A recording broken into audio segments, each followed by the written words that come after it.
Hi, I'm Adam. I'm Rob. And welcome to Screen Bucket Podcast Episode 12. The Valentine special. Yes. So when this comes out, it will have already been Valentine's Day. It will already be, yes. But that doesn't mean you can't still be romantic. After all, Valentine's Day was created by corporate nasty men. No, excuse me. It was made by Saint Valentine. Yes, but then all of the card people capitalised on it, didn't they? Yes, they did. They introduced cards and presents. Yes. And decorations for the house. So... In many ways, it's no different to Christmas, is it? Yes, but Christmas is lovely. Is it? Yes. But so is Valentine's Day. No. But Christmas, you're not about loving...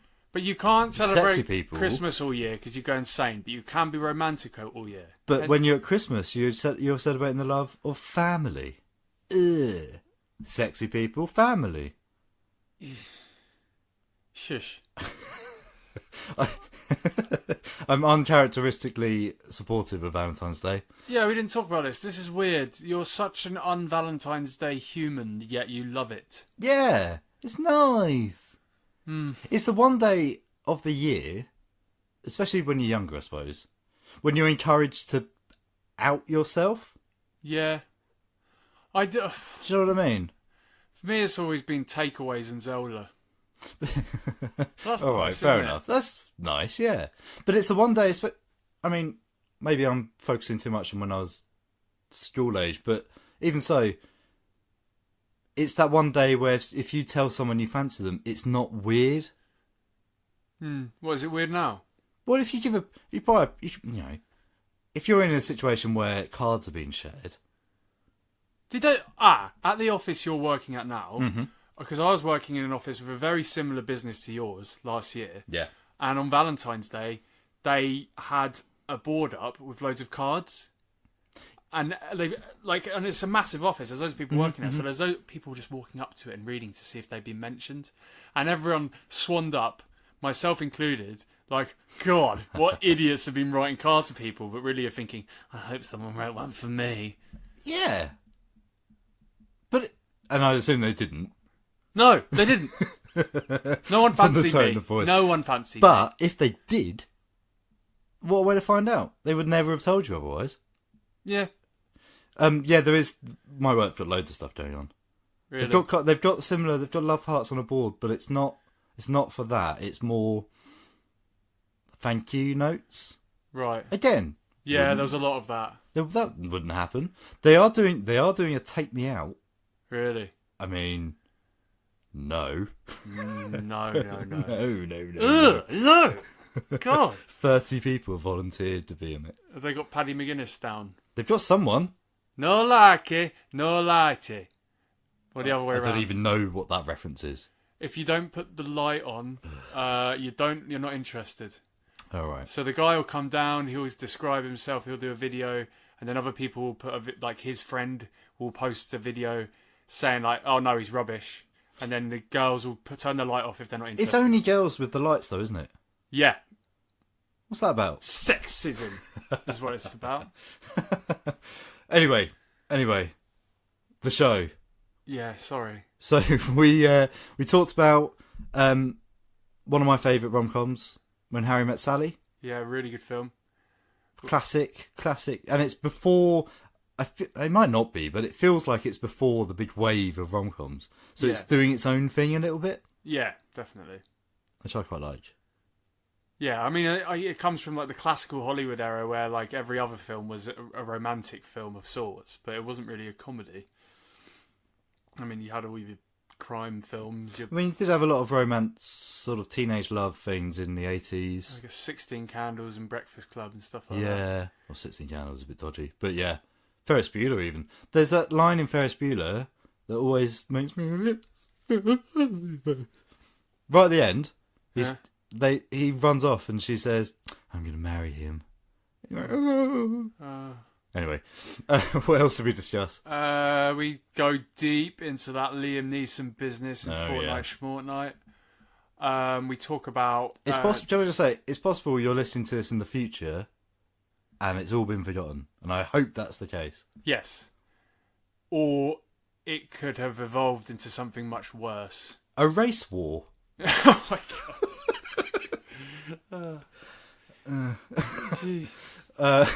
We talked about what makes the perfect rom-com. Yeah. What is the ideal date movie? What's the ideal breakup movie? And we talked a little bit more about the film we're making. Yeah. Ooh, busy show. Yeah, got you covered on this one. Cool. Well, enjoy. We'll play it now. And we'll be back in a bit for some extra chat. I've just dropped my pen. Oh, again. Ugh. Hoist the curtain, dim the lights, roll out the red carpet, and welcome your hosts, Adam and Rob, Screen Bucket.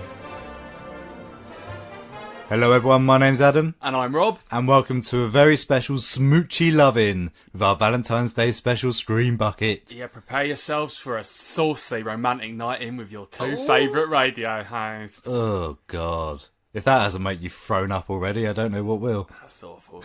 But here we are in our mood-lit little corner of the restaurant. A little candle.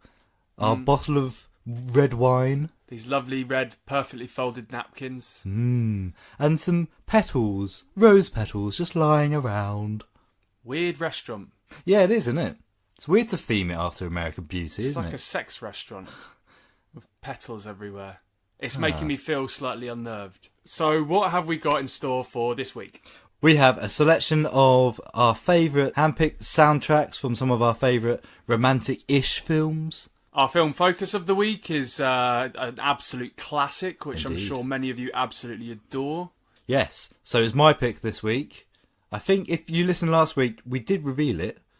Yeah, we did, didn't we? It's When Harry Met Sally, 1989. Yeah, and initially, I will say briefly, I was hating the idea of watching it, and I came away very, very happy. Yay! It's a great film. It's one that I think everyone assumes they've seen or know. Well, I thought Tom Hanks was in it. Yeah, I'm not sure. It was You've Got Mail or something like that. Oh yeah, we I've worked got- out in the end. Yeah. Meg Ryan though. Meg Ryan. We'll also be talking a little bit more about our current film in progress. Yes, we will. We're going to be going into the very controversial Liam Neeson activity that's been going on lately. Yes, and some other news from the last fortnight as well. Yes. Indeed. Cool. Well, our standard question then. Rob, have you been watching anything? Yes, I have. Good. I'll start off with the Ted Bundy confession tapes. Ooh, very romantic. Yes, indeed. Oh, arguably the most romantic thing you could possibly watch. Not.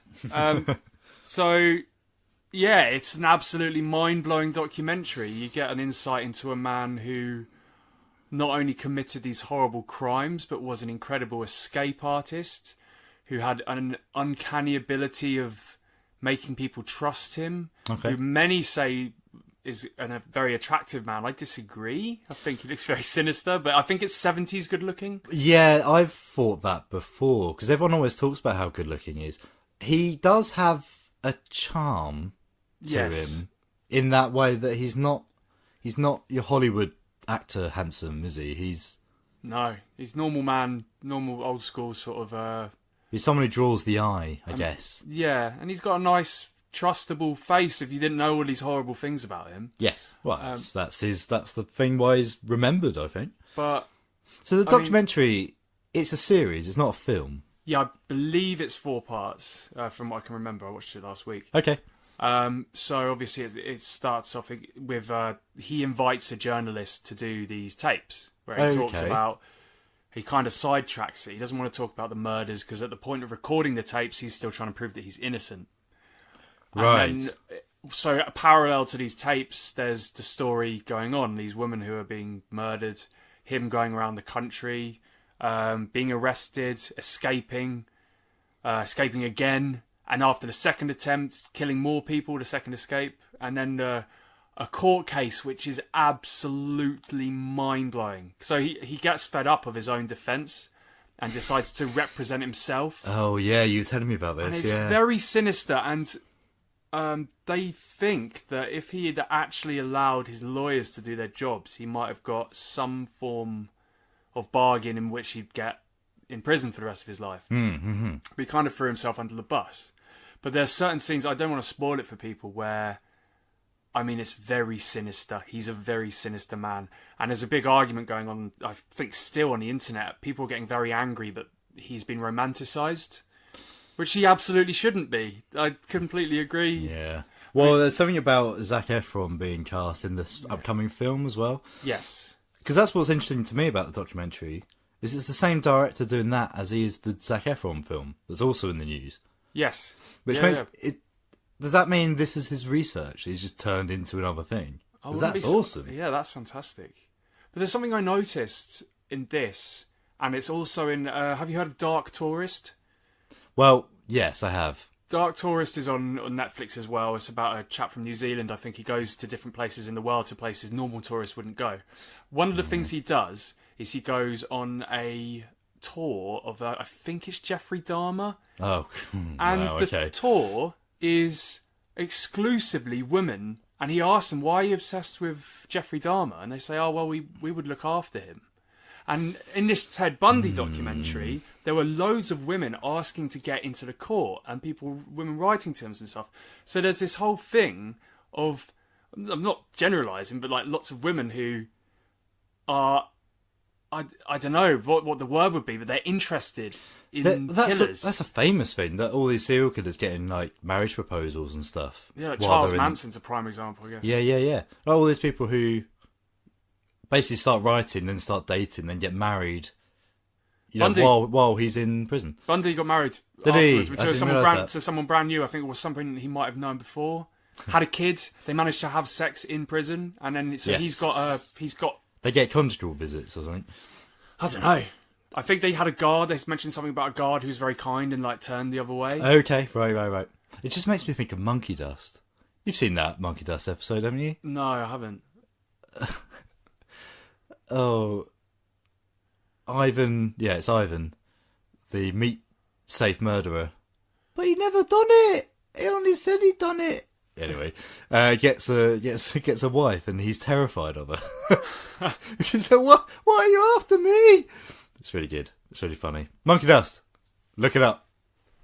It's dark and horrible, and it's great. Yes. Sorry. Dark Tourist, though, incidentally, I've got a problem with Dark Tourist. What? It's ripped off a book I love. Oh, really? Called The Dark Tourist by Dom Joly. When Dom Joly went around the world doing touristy things that no one else was. Oh, that's not nice. And I think Dom Joly even mentioned it on Twitter that, that seems very similar. It's quite similar. I mean, he visits all sorts of places like Chernobyl.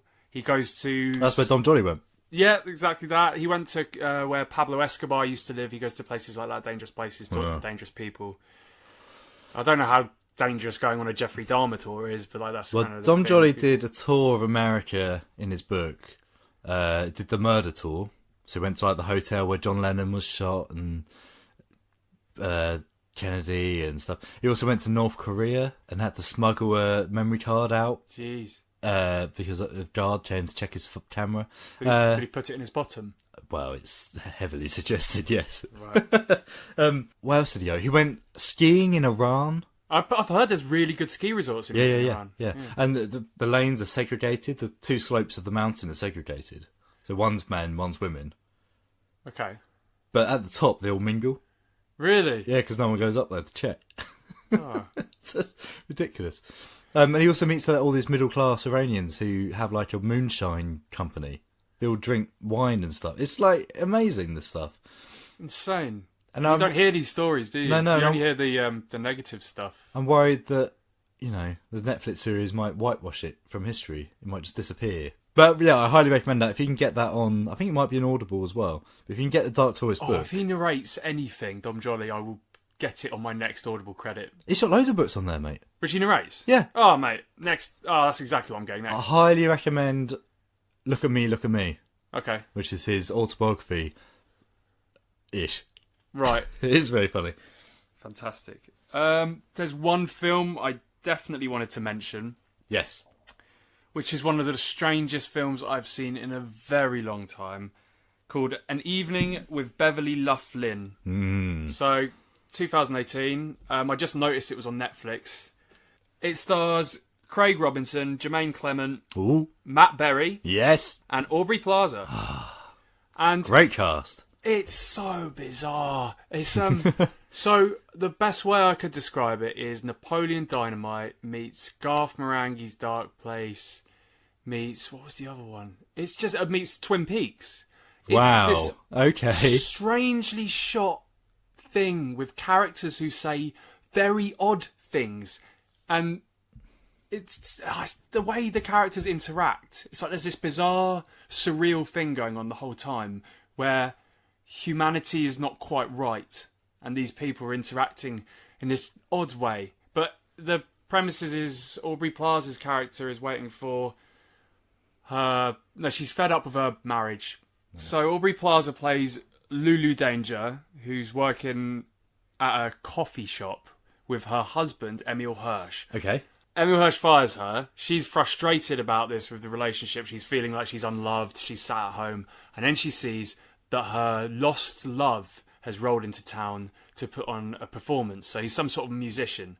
Matt Berry is the other musician in this two-piece, bizarre, strange Scottish band. Okay.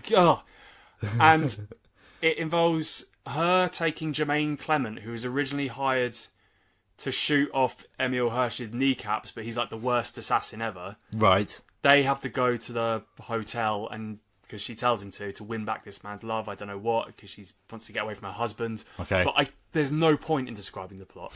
There's no point, because it's just strange, and it's so funny. I couldn't recommend it more. And I've just found out it's directed by Jim Hosking, isn't it? Yes. The director of Greasy Strangler. What's Greasy Strangler? Oh my god. We've run out of time to discuss it now, but we'll come back to that on a future show. Okay. Because you need to watch Greasy Strangler. Alright. It's the weirdest film ever made. Fantastic. Good. Guarantee. Good. Anyway. You have one message.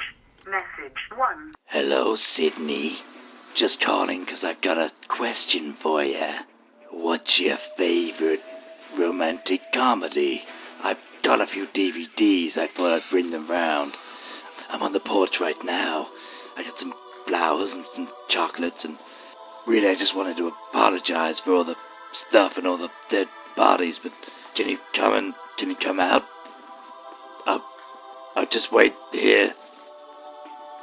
You don't have a boyfriend, right? I know you don't. Oh, mademoiselle, would you like to have a film discussion? Oh, yes, monsieur. I'd love to have an in-depth film discussion with you, like I do on Screen Bucket. And that was Let's Call the Whole Thing Off by Louis Armstrong, which was in When Harry Met Sally. Yay! When Harry Met Sally. I love this film. Start off by saying that. It's great. It's very good. So you hadn't seen it? No, I hadn't. No. Was that deliberate, or was it just one that hadn't come up? It hadn't come up. I'm not really big on romantic comedies as it is, like the standard kind. Okay. And I, in my head, squashed it into 1,000 other 90s romantic comedies with the likes of Tom Hanks and so forth. Yeah, I mean, it is 89, but it has that 90s feel to it. I said to you right early on when we watched it together, it's by Castle Rock Entertainment, which is the same production company that did Seinfeld at the same sort of time, and they're very similar, so it's interesting the sort of parallels to them. Lots of sitting around in coffee shops and philosophizing and stuff. I like it because it's got something. There's an underlying thing going on. So what is it? What is the thing with When Harry Met Sally? Okay, so starts off in 1977. Harry Burns, played by Billy Crystal, and Sally Albright, played by Meg Ryan. They recently graduated from the University of Chicago, and they go together. They drive together to New York City to start their adult life. And the first time Sally locks eyes on Harry, he's necking with another girl. Her friend, in fact, yeah. Her friend, yeah. And it's all really, like, mushy. Yeah, and she's... I love you, please phone me. All that stuff. Yes. And she doesn't want any of that. No. She's off to become a journalist. He's off just to start life. I don't think he has a plan. He's sort of a coaster. He has, like, one bag and a baseball bat in the car. He's got that look, doesn't he? He's got the grey sort of sports hoodie going on and that timeless look of, Yeah, exactly.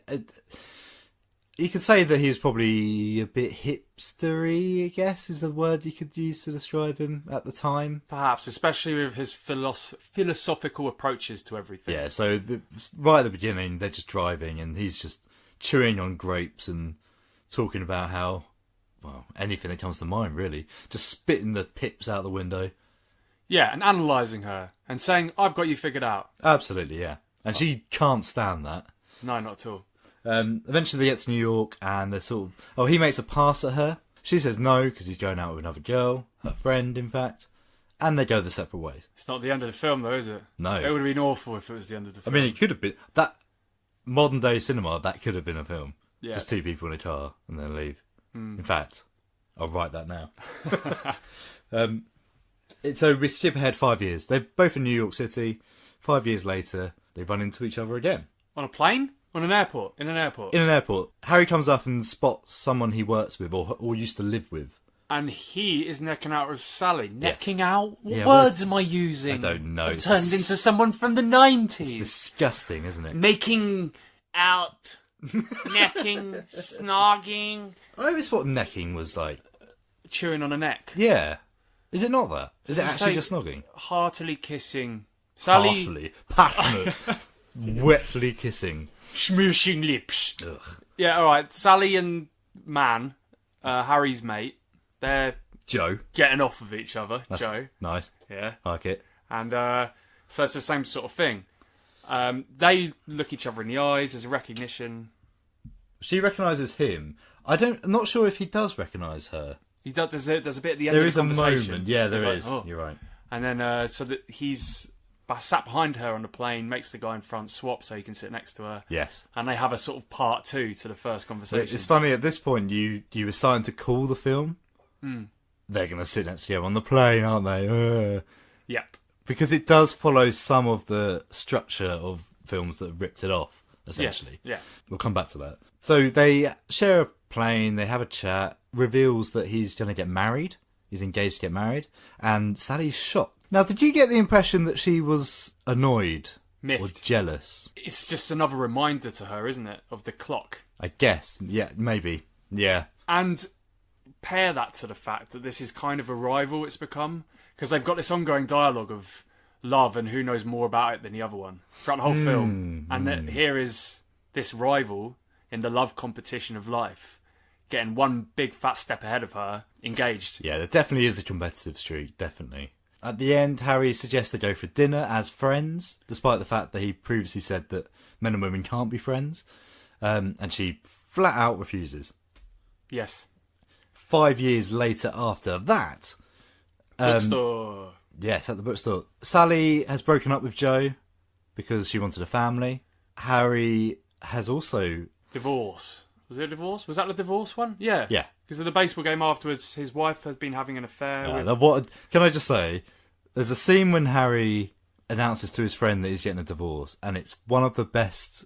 It's very Seinfeld-y. So they're sitting in the crowd watching a football game, and the crowd are Mexican waving. Oh, yeah. And he's telling his mate he's really depressed, he's got stubble, and he's like looking like crap. And he says, she's going to leave me. I followed her away, and she's been seeing someone else, and how awful it is. And then sort of half-heartedly joining in on the Mexican wave. It's just silly. It's just ridiculous. It is silly. And it makes me laugh every time. But anyway, yes, they run into the bookstore and reveal that they're both single, and they go for dinner. Ooh.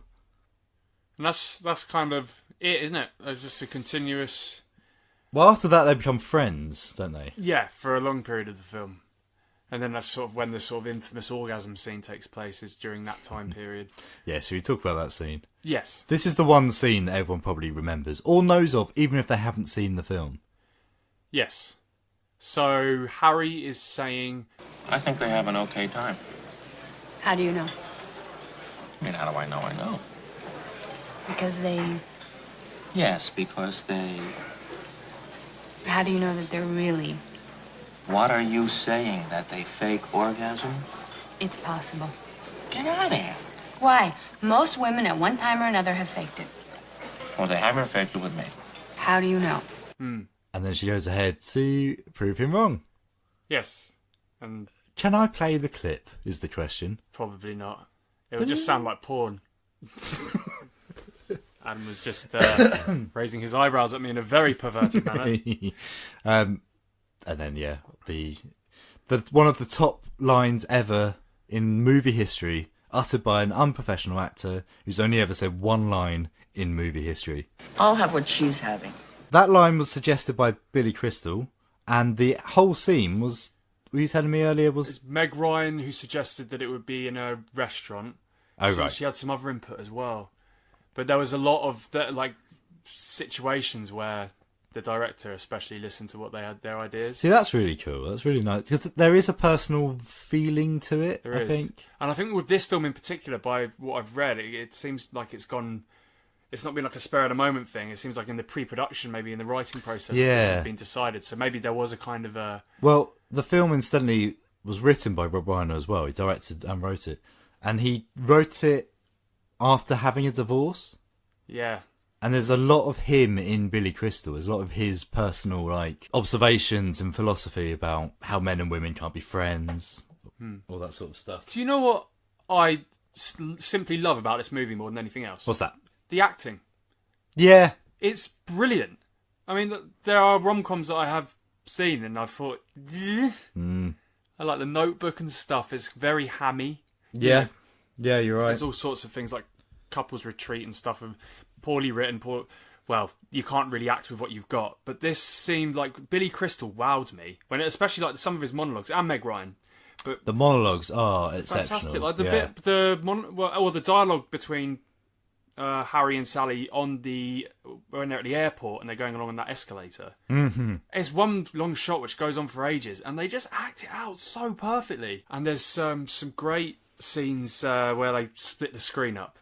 Oh, yeah. So the phone call scene where you've got Princess Leia, Strange Man with Mustache, yep, Harry and Sally. So basically, Harry and Sally's two best friends hook up with each other on a double date in which the opposite couples are meant to hook up. Right. And then after... this is a spoiler. Well, there's a scene that happens, and then they have to... Those two are in two different beds, and then they phone up the other two who are in the same bed and have two different conversations at the same time about the same thing. It's three different conversations, because the couple in the bed are also sharing glances to each other. Yeah. They're having their own exchange while talking to... It's really clever. 60 takes. Yeah. The other thing I love is throughout the film, dotted in are these little interviews, these sort of vox pops. Oh, of course. With couples. Yeah. They're all elderly. Yeah, they're all elderly. Talking about how they got together with their wife, their husband, sharing all these different types of love at first sight, or how they worked at it to get together in the end. Yeah, so quite often the journey to marriage is not easy for these people. Absolutely, yeah. And then it ties in quite nicely at the end. Yeah, it reflects the theme of the film of this long journey towards getting there. Well, there's one couple that got married, divorced, 45 years later got married again after he had a history of failed relationships. Was she the one who's kind of bemused by her husband's antics? Her husband sort of... Bemused might be a bit generous. She looked miffed, might be the better word. But they're all... I think I'm right in understanding they were all real stories. Wow, really? Portrayed by actors in the film. So God, did you remember the woman who just talks over? There's a man and a woman and they're telling their love story.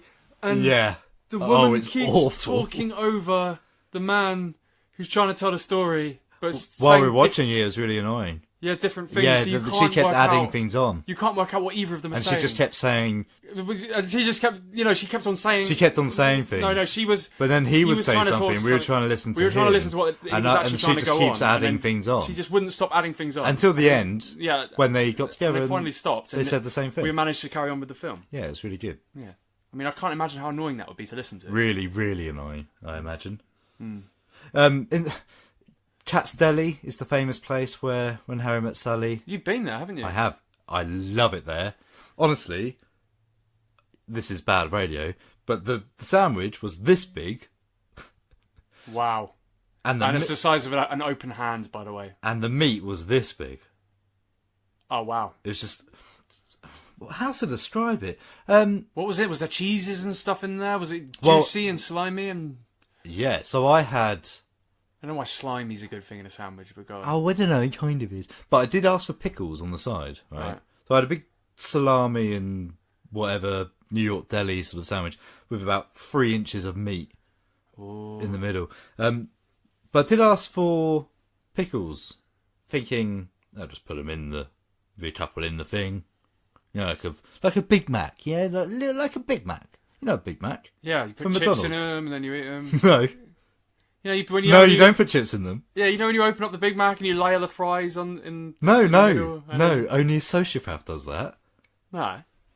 Anyway, they have like 2 slices of it. That's what I thought it was going to do. No, a big plate of pickles. Wow. And they're enormous. Anyway, sidetracked. There's a big old sign, Where Harry Met Sally. Hope you had what she had. Fantastic. Yeah. So it's become one of the go-to films for New York things, I think. In fact, I think the reason the last time I watched it was because I was going to New York. It was like one of those films you have to watch. It's set a trend for, the culture it represents is quite, like, successful, what would you say, like cosmopolitan kind of inner city types. Yeah, they're not poor, are they? They're not poor. Whereas now, it's kind of representing an upper class. Whereas you go to romantic comedies in recent years, and it's kind of more the hipsters. There's a lot of Zooey Deschanel, like people with fringes and colourful clothes, who would run coffee shops, and then a guy who's very different to them all. But it's funny, I say that this was parallel to Seinfeld, because after Seinfeld, sitcoms went younger as well. And I wonder if that's the parallel. That sort of New York... Well, Friends is got a lot of... Well, that's what I mean. Isn't it? Friends almost followed Seinfeld almost directly, but they were younger and more hip and trendy. And I wonder if that then became what people aspire to in New York. So the New York rom-com-y thing. I might be giving it too much credit, but that seems to follow. No. But still, Friends was still very much focused on the people who would like buy Vogue and very into fashion and all of that sort of thing. Yeah. And it wasn't until later where it swooped into this more like, we're going to try and be alternative thing. It starts off when they were quite young and poor, though. Yeah. By the end, they were quite rich, so it almost went full circle. Because in this, I think you said it as well, this is a film where 30, 40-somethings are settling down. Yes. Whereas rom-coms now are 20-somethings, if not 18. So, I think bloody Twilight or something. She's 16? How old is she in that? She's still in school. I don't know, mate. So, When Harry Met Sally. Great film. If you're kind of on the fence about romantic comedies, this is one which will absolutely push you over in the right way, I think. Well, this is what we were saying, what I sort of mentioned earlier. You were starting to predict it, and later on you were trying to predict it. Then it went off the rails a bit. Yeah, and I couldn't. It has its own story it's telling. Yes. It's not formulaic. Like, there is still the run at the end, which is annoying. Yeah. But anyway, it's a great film, and I think it's funny. You don't have to be loved up to enjoy it. Absolutely. You could be cynical and hateful as well. So it's kind of perfect. Exactly. And you can watch it by purchasing it on Amazon Prime, I believe. Mm-hmm. That's the only way. It's not on Netflix, and I don't know if you could get it on the television, but that's your best bet. I actually found it was cheaper to buy it on Amazon than to get the DVD, which is interesting. Sort of sign of it being popular, I guess. So let's play A Kiss from a Rose from Seal that was in the film Batman Forever. Adam's Film Reviews. Alita, Battle Angel, 2019. You told me the story of the war, when the ground shook and the sky burned. Of the ones that survived, who awoke to a different world, where the powerful prey on the weak. But that's not the way it has to be. When I found you Your very human brain was miraculously intact. It's the loneliest feeling not to know who you are. In time, you'll remember. I remember black skies, the lightning all around me. Alita is new here. It's a harsh world down here. You gotta be willing to do what it takes. Alita, run! Directed by Robert Rodriguez and written and produced by underwater Smurf fancier James Cameron, Alita Battle Angel is an action cyberpunk film based on the manga of the same name, Eesh. Originally announced way back in 2003, Alita Battle Angel has weaved its way through development hell and back, and finally, it's here. Set in the year 2563, Alita Battle Angel introduces us to Dr. Dyson Edo, played by Christoph Waltz, a cyborg scientist eking out a living in the junkyard metropolis of Iron City, the last remaining scrap of civilization in the shadow of a vast, floating city, a relic from the days before the Fall, a cataclysmic event that wipes out most of the population of Earth. While scavenging in the junkyard, Dr. Edo discovers the remains of a cyborg female, who is somehow still alive. After a lengthy round of surgery, the cyborg wakes up in a new body, and is shortly christened Alita. Portrayed somehow by Rosa Salazar, Alita enters this new world like a wide-eyed child. Soon she meets teenage heartthrob Hugo, played by Kean Johnson, who introduces her to the world of motorball, a sort of gladiatorial combat sport vaguely reminiscent of rollerball. But things aren't all so peachy. Young women have been murdered on the streets of Iron City, and cyborg hunter warriors prowl the streets, but just who or what has been committing these murders, and why do cyborgs keep having their limbs stolen? Who is Alita anyway? Where did she come from? Should any of us care? Why is everything CGI? Did they run out of actors? Should anyone care? Do I care? No. Knowing James Cameron's Avatar background, you'll be forgiven for thinking that Alita Battle Angel was entirely his baby. It's true, he has been all over the marketing, and indeed is the reason why the project began in the first place, but it's really hard to see what kind of impression Robert Rodriguez really had on the project. Like Avatar, Alita Battle Angel feels like it's trying to impress me the whole time. Huge sweeping vistas of animated shapes and lights, of vaguely human shapes moving around on the screen. I'm sure it looks impressive, but everything looks impressive these days. Without a story, without characters to care about, Alita Battle Angel was, frankly, boring.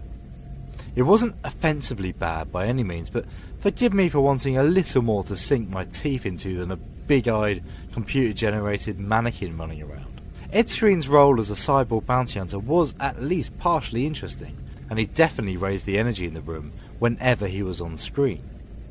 Sadly, the same can't be said for Christoph Waltz, who was criminally underused in this film, and the same can be said for Junkie XL and the mostly forgettable soundtrack, which is a sentence I never expected to use. Don't fall for the shiny graphics, there isn't anything here. Even Ghost in the Shell had some themes to latch onto. My recommendation is to save your money.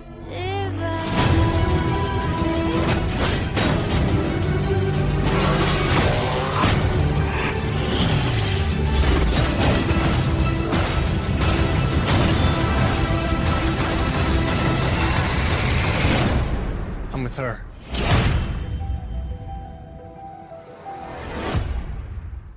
Stream Bucket on North Herts FM. Beep boop. Welcome to Fortnight Schmortnight. And we've got a bit of a controversial one this week. I think we want to remind people that we are two humble radio hosts. Don't judge us too accordingly. We're just speaking our minds. Yes, we are sharing in the collective... What's the word? Network? I don't know. Echo chamber? It's not an echo chamber. We have our opinions, and we're going to share them because we have a microphone. Yes. Toodaloo. Toodaloo. And if you want your own microphone, North Herts FM are looking for presenters to shout us down. Yes. So go ahead. So I'm going to start with the big one, which is Liam Neeson. So it's been a very, very controversial few weeks for him. So for those who don't know, he admitted that he had around 30 years ago discovered his friend had been raped by a black person and wanted to go and seek revenge. And by the sound of the interview, it didn't even matter if it was the black person who did it he'd find. He just wanted a black man to start on him and he could kill him. And he said he was walking around the streets with a kosh, which is like a little club. Mm-hmm. Very old school. Yeah. So an awful, awful thing to admit to. There were some choice of words that he said that he had said at the time that did not soften the story at all. And since then, people are rallying to boycott his movie. They're already planning to boycott the next Men in Black film that he's in, unless he's removed. And social media's ripping him to shreds, really. Yes. There is context behind the interview, though, isn't there? The context of it was, but I think why he was going into revenge is because of the film Cold Pursuit, which is coming out, is very much based on revenge. So he decided, I don't know why, really. Well, he's just being honest, I suppose. He went into this sort of past, what his experience was with revenge, and that was the reason he told the story. Yeah, it's worth pointing out that he volunteered it. He wasn't coaxed into it. I saw, I think when it all sort of kicked off, the journalist who was doing the interview was on Twitter, sort of just giving a bit of context around it. Yeah. Because there were some question over, was it edited to make him look bad? I don't think it was. No, you can hear the entire clip without editing by the look of it. And it wasn't something that was found out about him either, so he's come forward about this information himself. This is the kind of thing that some people were saying. So, Piers Morgan. Yeah, it's making my skin crawl just reading. He said, I saw him actually saying this on the TV. He said, if you're a black person in Britain, in America, anywhere in the world, this is about as offensive as it gets. And I think that's such a slimy remark, because it sounded to me like, don't worry, black people of the world. I'm one of the good guys. Now end this man's career. And he wants to encourage Neeson's downfall in order to appear as like a voice of the people, as a voice of equality. Mm-hmm. That's the charade he's putting on. And it's just, I don't like it. It makes me uncomfortable. Yes, indeed. But this is a constant thing with the modern trend with stuff like this, is that you can't change. No. If you're something, you're that thing forever. Terry Crews elaborated on this. On the 5th, he tweeted, I believe that every person on Earth is capable of the greatest good or unspeakable evil. Liam is just describing his fork in the road. That's it. And I would like to quote John Barnes from this side of the pond, saying, to get at the root cause, we must have open, honest, and sometimes painful conversations. This must involve allowing people who have held biased views in the past to be heard without fear or recrimination. It's surely a chance for us all to return. That's it, isn't it? You need to have the conversation. We can't just say that nothing bad has ever happened and now we live in a lovely utopia. But we do have to address these things to actually move forward. Yeah, definitely. I don't have the luxury of being able to speak through the minds of all the races of the world like our dear Piers does. Mm-hmm. But I can't really comment on how offensive this would be to hear for someone, what Liam Neeson has said. But I do believe anyone should have a chance and an opportunity to change their ways. Hate their past selves if they used to be bad. Use it to become the opposite. Like, how on earth can anyone learn anything about what the more evil cultures of this world is like if you can't listen to people who have escaped them? That's very important.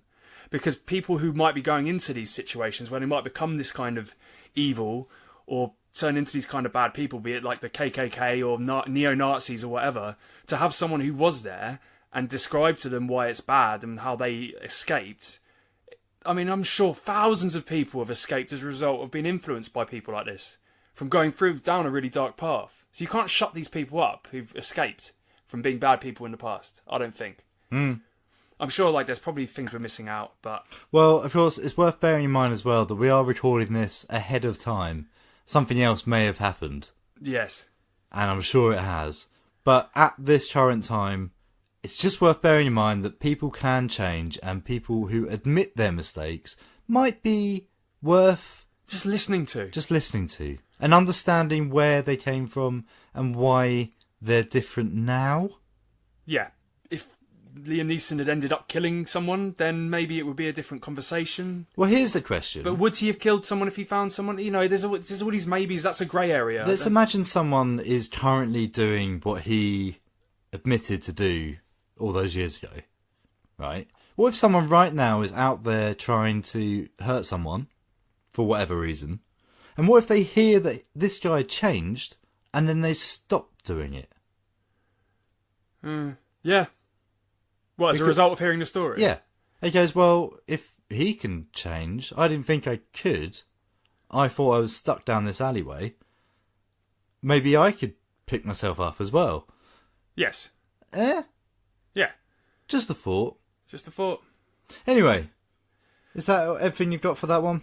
That's everything I got for that one. Big loss, which everyone probably would have heard of by now in the movie world. An absolute legend of British cinema, Albert Finney, has passed away at the age of 82.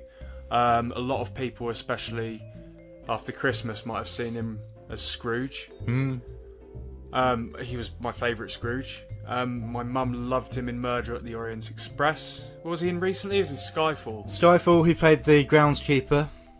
Yep. He's just one of those faces that has always seemed to have been around. Yeah. That's not old enough, is it? It isn't anymore. Do you not think anymore? No. Everyone's getting well old these days. 90s. That's where everyone should live to, at least, I think. Joe Rogan, I was listening to a Joe Rogan podcast, and he was talking about how he thinks he's spoken to a lot of experts, and then not so far away they'll have the ability to have people living healthy lives until about 300. And oh, God. If science can keep progressing, if we don't destroy ourselves, if we don't destroy science's progression, that's what we can achieve. We need to get off this planet if we're going to do that. Yeah. Because that's going to be real problems. We just no one will be able to move. You just have to eat people as you walk past them. Exactly. That's when the war will begin. Yeah. Anyway, speaking of space, Guardians of the Galaxy 3. It's been confirmed that it is happening from a few people, including Chris Pratt on the Lego Movie 2 red carpet. And Sean Gunn as well. Sean Gunn. Sean Gunn. Is that a relation to James Gunn? Yeah, it's his brother. Is he going to direct? What's he doing? No, he's one of the actors. Okay. He plays in Guardians of the Galaxy. I can't think of his name, but he's one of the lieutenants, pirate lieutenant people. The Merle from Walking Dead, blue guy, is in Yes, right. Yeah. Here's the thing. So, the entire Guardians of the Galaxy cast, we're just talking about James Gunn being Disney shooting him off of it. Is this the only thing I can compare this to? Is so all of the actors are adamant that he comes back, right? Well, they signed a letter, didn't they, asking, pleading, begging Disney to reconsider. It seems to me like this happens in football, when maybe a really popular manager will get offed by, not off, he'll get sacked. He'll get sacked by the people in charge. Yeah, and then they'll get a new manager in who's not as popular, and the players don't play for him. Sounds like wrestling when you say it like that. Well, it is. It's like, are they gonna give the same 100% that they would give to James Gunn, or are they going to keep professional? I don't know. What the gist I've read in looking at this is that they have to get the third one done. Yes. And after that, a decision will be made. Right. Okay. I think that's the point. They're halfway through a story. They just need to finish it. Putting some sort of carrot on some sort of stick. Yeah. Getting them through the loopholes to make the film. But of course, James Gunn's now on the other side, isn't he? Oh, he's moved over to DC. Yeah, Warner Brothers snapped him up for Suicide Squad sequel. We'll take him. That's going to be interesting. Yeah, making a sequel to an absolutely abysmal film. But it had some ideas that were just done badly. But Suicide Squad was aping off Guardians of the Galaxy. Yes. Especially with its music and pace. Yes, definitely. So it's going to be interesting to see the Guardians of the Galaxy man. I mean, it's more than that. Yeah. James Gunn's fantastic. What else have we got? So, What We Do in the Shadows. Yes. Is coming back for a TV series. Yes, with it is. Matt Berry. Indeed. A lot of great British actors, actually. I hope there's some people from New Zealand in it. Well, that's the thing as well. It's set in America as well, rather than... Oh, that's cool, I guess. Well, yeah, but the film was set in Wellington, wasn't it? I think so. Yeah, I haven't seen it in a while. So it's vampires. Wellington. Vampires in New Zealand, dealing with New Zealand people, And it's very funny because of that. But instead now we've got British people in New York. We'll see. It did remind me, though, when this trailer came out, it reminded me about the other spin-off from What We Do in the Shadows. Wellington Paranormal. Do you remember anything about this? Nope. Do you remember in What We Do in the Shadows, the police arrive and have no idea what's going on? Yes. It's about that police. Like the squad what's the word? A department in the police force in Wellington who do all the horror stuff. They go and investigate possessions and werewolves and vampires and ghosts. Brilliant. No, I haven't seen this. It's only been shown on a local New Zealand channel. Really? And it's kind of brilliant for that, I think. Yeah. It's become this secret thing which is hard to... You don't get those anymore. Everything's so accessible. Yes, it's another mockumentary. And look up the trailer, because it's really good. And hopefully it will come on Netflix or something. That'd be awesome. That'll do for Fortnight Schmortnight, I think. Okie dokie. Also, Avengers Endgame will not have an intermission. It was a joke. Everyone's talking about it. It's silly, dumb, blah. Don't worry. You'll have to miss the film if you want to win. Anyway, let's put a song on. Let's put on this. You have one message. Message 1. Rosie, it's Sam. It's your Sam. We wanted to talk to you about something. When I was on that hill with Frodo, I said, Rosie Cotton, it would have been her. And now I look at you and I think, I want a divorce. You don't do the washing up. You don't take the kids to Hobbit school. You make me do everything. And now, I find out, you've been off with the Sackville Bagginses. I hate you. I should have gone with Frodo. And Gandalf. I hate you. I hate you. Please, sir. What is it, boy?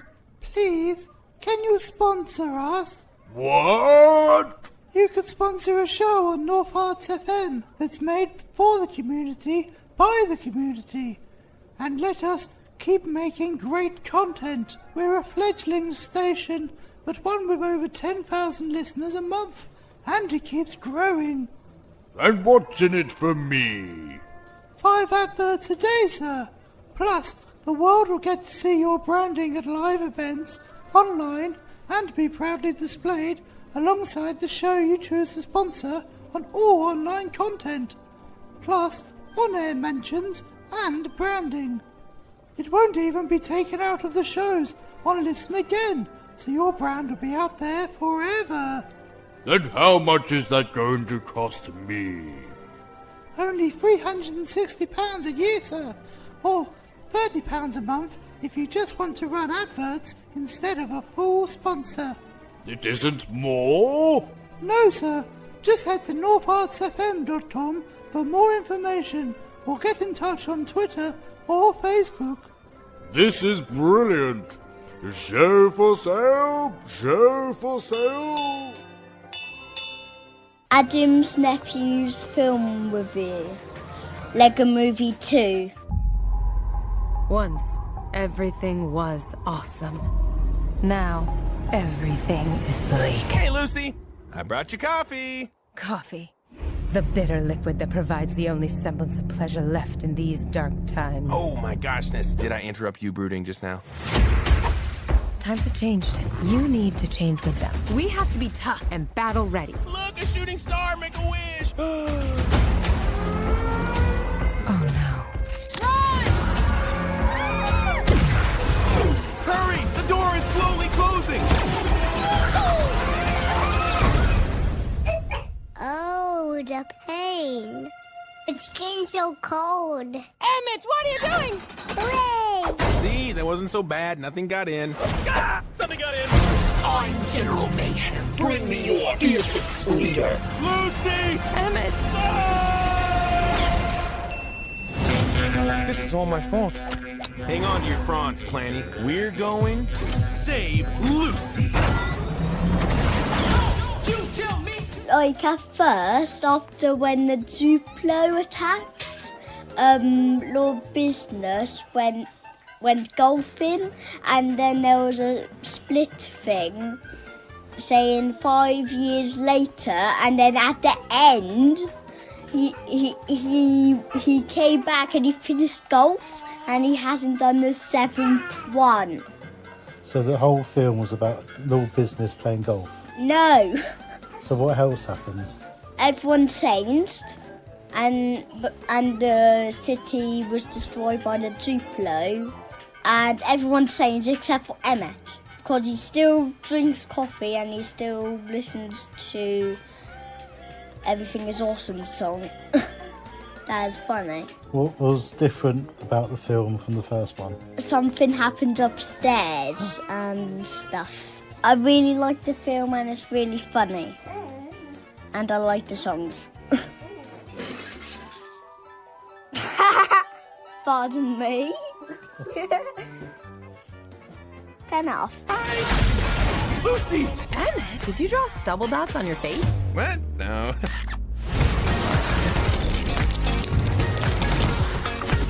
Who are you? I'm your worst nightmare. You're me when I'm late to school and I forgot my homework and my pants are made of pudding? No, I don't.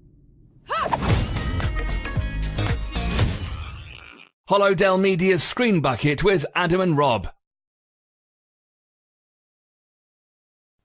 Rob? Yep. What do you want? Go on, spit it out. Catherine Winnick. Mine. No, she's mine. No, she's mine. I found her first. Right, okay. Dating shows. Yeah. We mentioned Take Me Out. Yeah, Blind Date.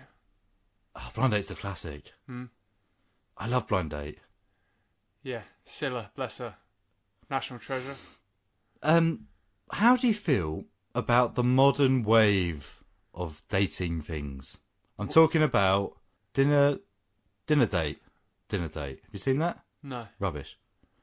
Dinner date is... You seen Come Down With Me? Yeah. Okay, a dinner date is one person will go to 3 or 4 different people who will prepare dinner for them. Right. Have a dinner party thing. Yeah. Dinner date.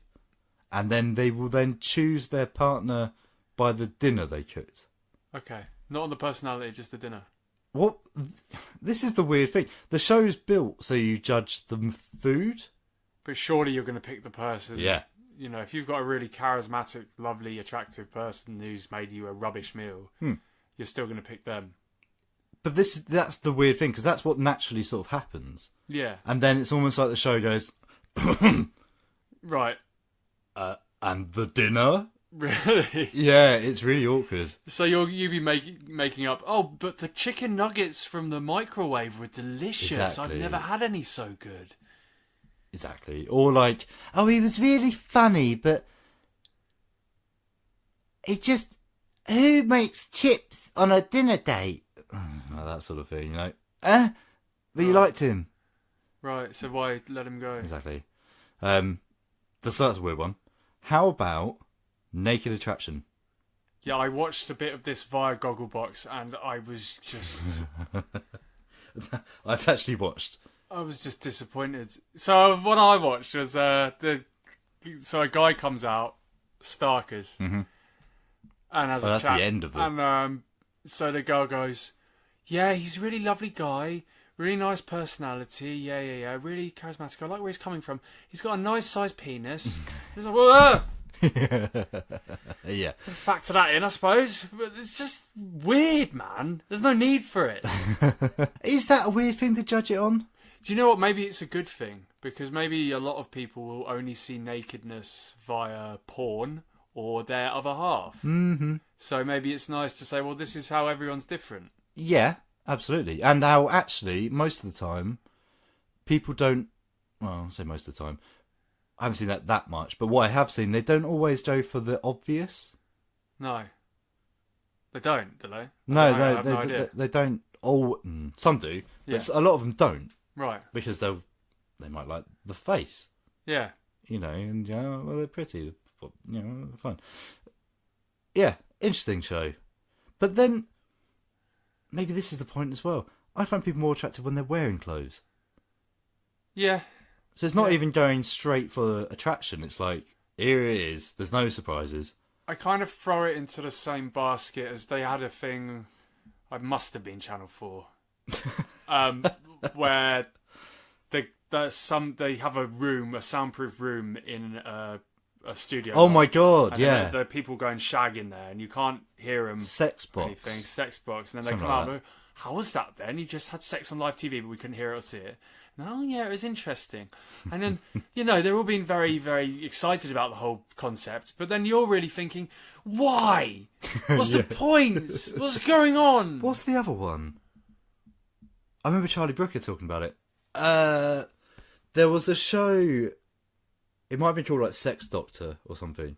Is that where they look at all the STDs and stuff? No. Well, maybe that is that. But there's a show where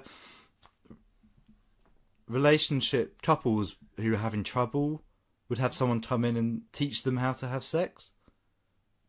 Whoa, so you're just proper airing your dirty laundry on television. Yeah, but it'd be stuff like, I don't know. This is why this. So the example in the clip I've seen, I haven't seen the show, but I've seen Charlie Brooker talking about. The guy would just put it out, right, and go on then. Okay. And she'd go down, right, right, and that was it. Really, that was foreplay. And they're going, you can't just do that. No, you need to do this thing, and then teaching her how to do extra things. Right. And then that specific clip, she then tried it on him, and he's going, what are you doing? Oh, man. It's just awful and awkward. Do you know what? The people who go on this show, I can't imagine they're paid any amount of money. The price tag for me to go and, like, unveil myself like that would be freaking hundreds of thousands of pounds. It is, yeah. Like, your entire town is going to see that stuff. Mm. Everyone you know is going to be like, well, I saw your knob last night, and I saw all your sex problems. It's true. It is true. I suppose you'd not tell people you're on, or make people proud of it. People probably are proud of it. Which is fine, which is awesome, I suppose.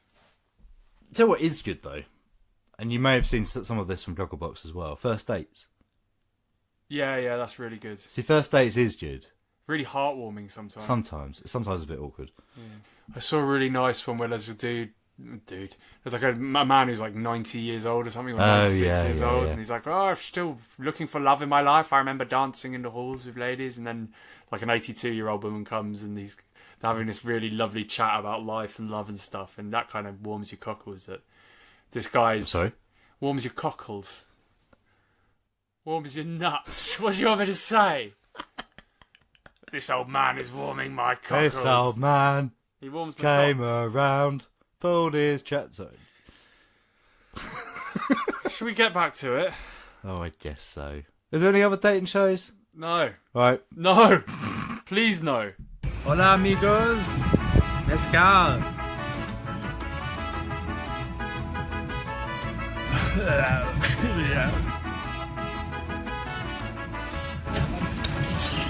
Bueno. Flying gorilla. And that was You're the One That I Want from the Grease soundtrack. What a film. Yeah, that's a classic, isn't it? Oh, it's brilliant. Is that one of those romantic love story films that everyone knows? It has to be. It's so good. The songs are all so good. The characters are so good. Yeah. It's so exaggerated and funny. Yeah. And it just captures that 50s vibe magnificently.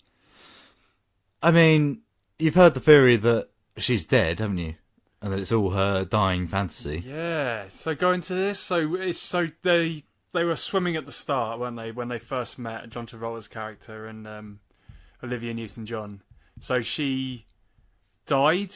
The theory goes that he didn't save her on the beach, and that she drowned, and that the whole thing is her dying fantasy. Sort of Life on Mars sort of area we're talking about.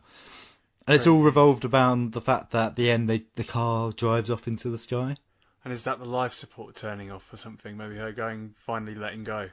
I guess so, yeah. Because there's no reason for the car to drive up into the clouds at the end. Exactly. It's very odd. It is very odd, and she's going off to heaven. Just like in Life on Mars, Ashes to Ashes, they go to the pub. Brilliant. But anyway, it's a love story. It's one everyone knows. I think everyone has their own story they go to when they're feeling a bit low or feeling a bit loved up. Yeah, they do. Especially the sort of Richard Curtis ones are very popular. Four Weddings, Love Actually. Yes. Absolutely. And there's this, I studied this actually at uni. There we did a unit on sort of the British-American connection. Okay. About how in order for British filmmakers to put bums on seats, they'll put this kind of hyper-real envision of what Americans wish all British people were like. Yes. That's so obvious in Four Weddings and a Funeral. Floppy-haired, upper-class youngsters. They're all they're flopping about London in the richest houses possible, running up these massive stairs, these beautiful churches. Like musical friends, very high culture. All lies. Lies and lies and lies. Yes. But yes, it's the Richard Curtis films especially, I mean, before Harry Potter, was that our main export? Yeah, it must have been. That and Guy Ritchie gangster movies. I found a website which details the 10 steps to making the perfect rom-com. Okay. I haven't read it. Right. I haven't prepared it. So this is going to be interesting, right? So let's go through it. So step 1, casting. The rom-com audience, sadly, slightly stereotypical, tends to be women. Yes. Women. The female character has to be someone that isn't hated or isn't too glamorous. No.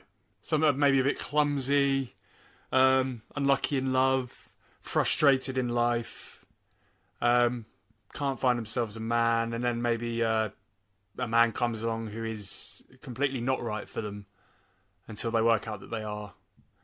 Yes, absolutely. So this website throws out some examples. Amy Adams, she could be someone you meet. Yep.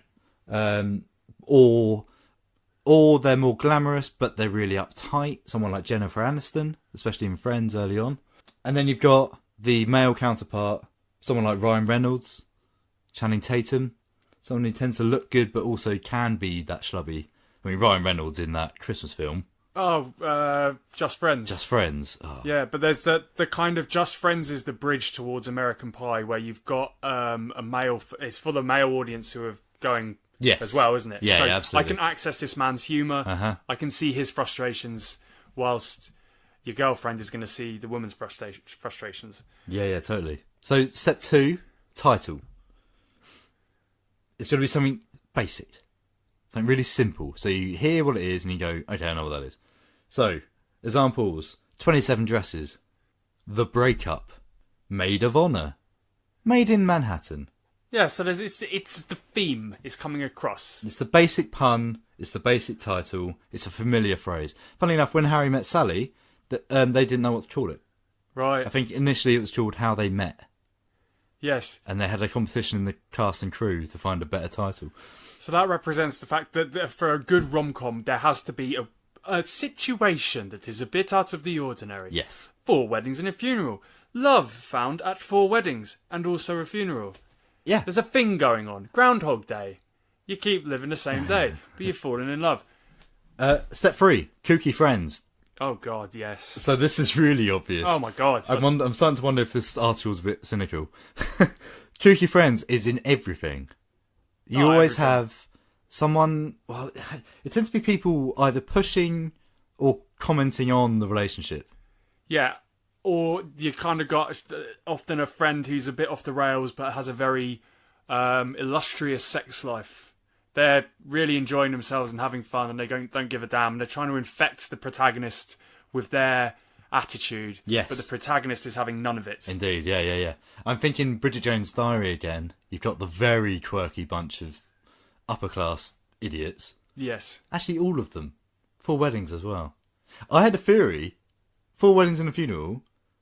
Hugh Grant's mate, I can't remember his name now, if the first half of the film no one else talks to him or looks at him, and I had a theory that he was his imaginary friend. Fantastic. It goes wrong later on, but and if you sit, and I sat with someone who hadn't seen it before and said that to him, then you know he's not real. What? And believe me, for ages. Anyway, step 4, popular songs used in painfully literal ways. That's a bit of a rubbish step. It's interesting. I mean, Harry Met Sally again. Yeah. Let's draw the whole thing off. Yeah. The people disagreeing, but getting together anyway. Step 5. They don't like each other at first. Oh, yes. Oh, yes. There's always an incident that they hate each other. Spilling the coffee on a famous American actress. Oh, now, this reminds me. One of the worst dates I've ever had in my life. I was a teenage boy, on Valentine's Day, and I don't remember what the film was, but I remember the plot enough to know that I hated it and I wanted to leave. It was a perfect princess girl, right? Stick with me. In sort of pink and white and flowers and babies and kittens and rubbish. And she falls for an acoustic guitar player she sees in a bar. Right? And then spends the rest of the film changing him. No! And breaking him down until he becomes her perfect man.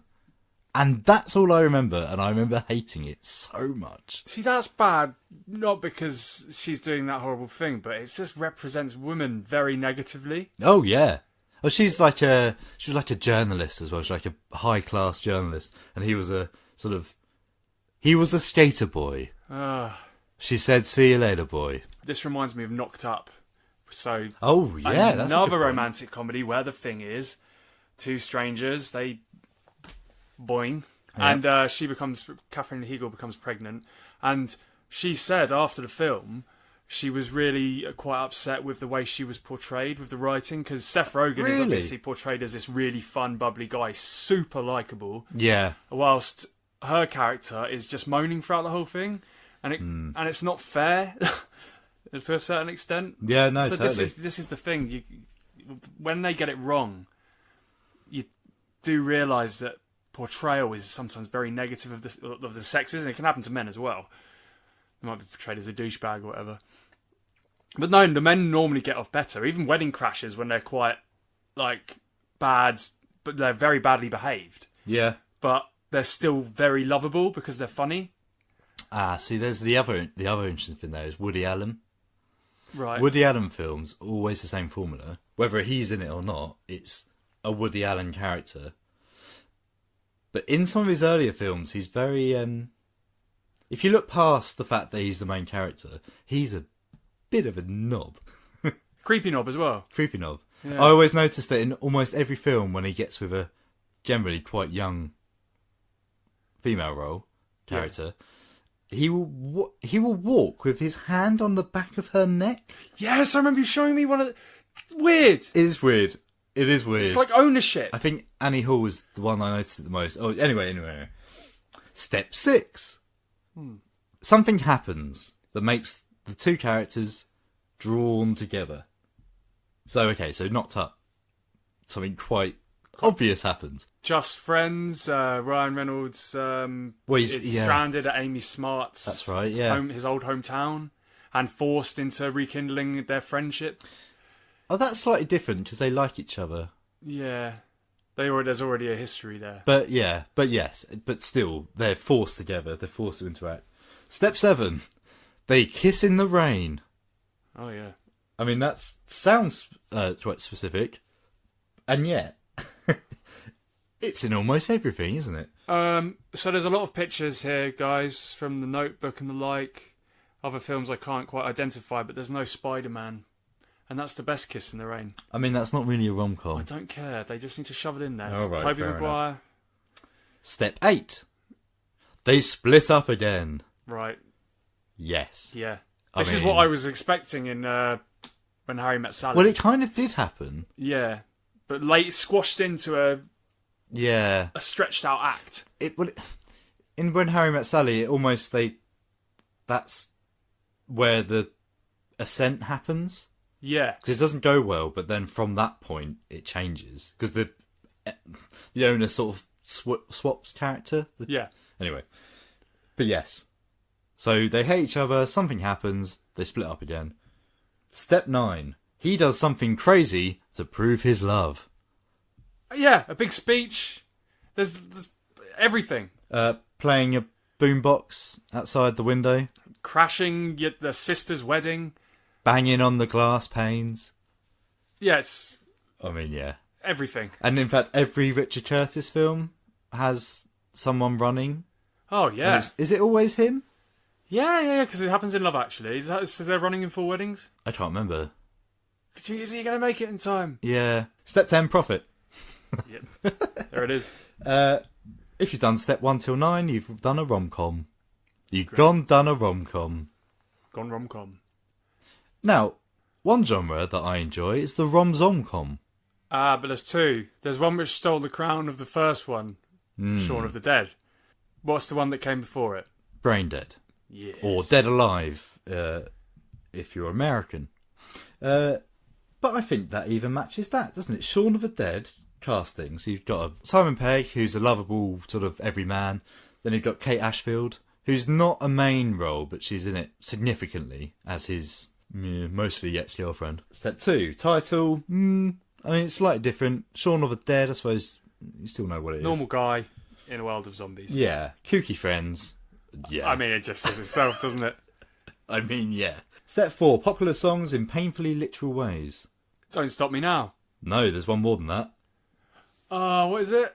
Oh, in the pub. In the pub. Some random. If You Leave Me Now by Chicago. Yes. They don't like each other at first.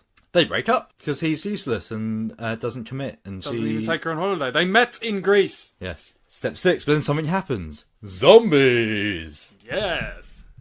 Step 7, they kiss in the rain. There is some rain at the end. Isn't there when they come out of the pub? Or am I making that up? No, I think there is. Do they kiss, though? Do they just hold hands? I can't remember. I suppose that's significant enough, isn't Yeah. it? They split up again. Literally. Because he leaves the Winchester and gets rid of them. And then he comes back. But they kind of, no, they don't split up. They don't...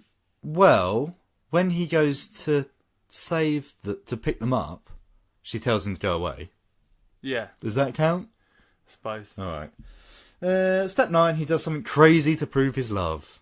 He defends her from the undead. Yeah. He leads him away, doesn't he? Yeah. That'll do. And then he just generally saves the day and becomes a hero.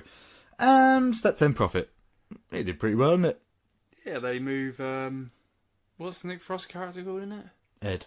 They move Ed back in, and they have a lovely little relationship in the house, not changing anything. But finding out that that's okay. He wins, doesn't he? Because she joins his life. Yeah. Yeah. That's interesting. I hadn't thought of that before.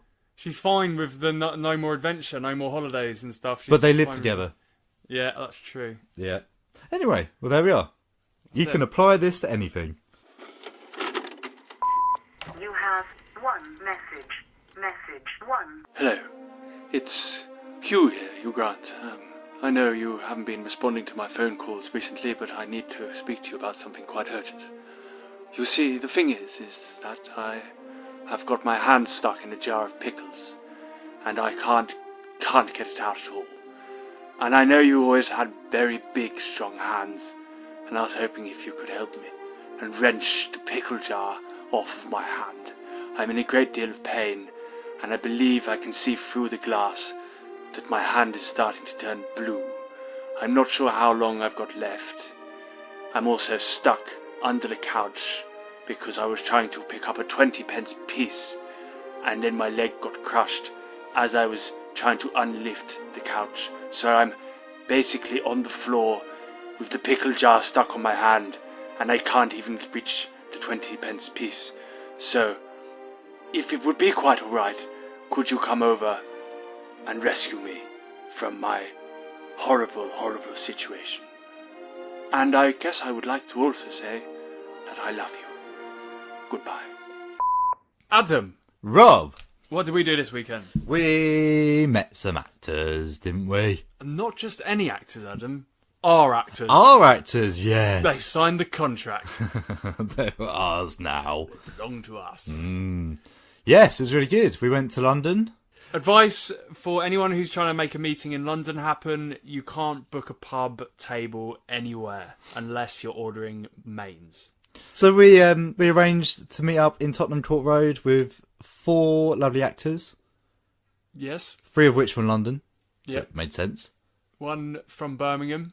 Yeah, near enough. Near Birmingham, who made the train journey down for us. And she actually was a godsend. Can we say their names? We've announced them on Twitter, so yeah, why not? So Isabel Albert, who's one of our actresses, she helped us go into the women's department in Primark Yes. and buy women's clothes for her because we needed to buy all the costumes. Yes. And she also helped us buy all sorts of things for the other cast so we can have them look like how we envision them when we come to film. Absolutely. We, yeah. Even though I've worked retail, I'm very uncomfortable in some shop situations. Yeah, well, Primark in London is big and it's like... It's massive. It's a freaking labyrinth. So, and Isabel was going off to different people to say, excuse me, where's this, where's that? Sped up the process. Helped us find some stuff which was perfect. And I was really glad when it was over. Yeah, it's great. Yeah. So we ended up with 2 massive bags of clothes. Probably Which about rips 2... very fast. Yes, paper bags in Primark. Disapprove. I approve that it's biodegradable. Yeah, but it'd be nice if it was biodegradable after you got it home. That's true. You know? If it's at all wet, you're in trouble. But yes, then we... so after that, we arranged to meet up with the remaining actors, since we've named Isabel. That's Joly Bennett, Blake Aiden, and Bailey Pilbeam. And yeah, we had a read-through of our script. Which is great. It was really fun. It helped us understand where they were coming from, how they were going to grow into life, the characters that you wrote.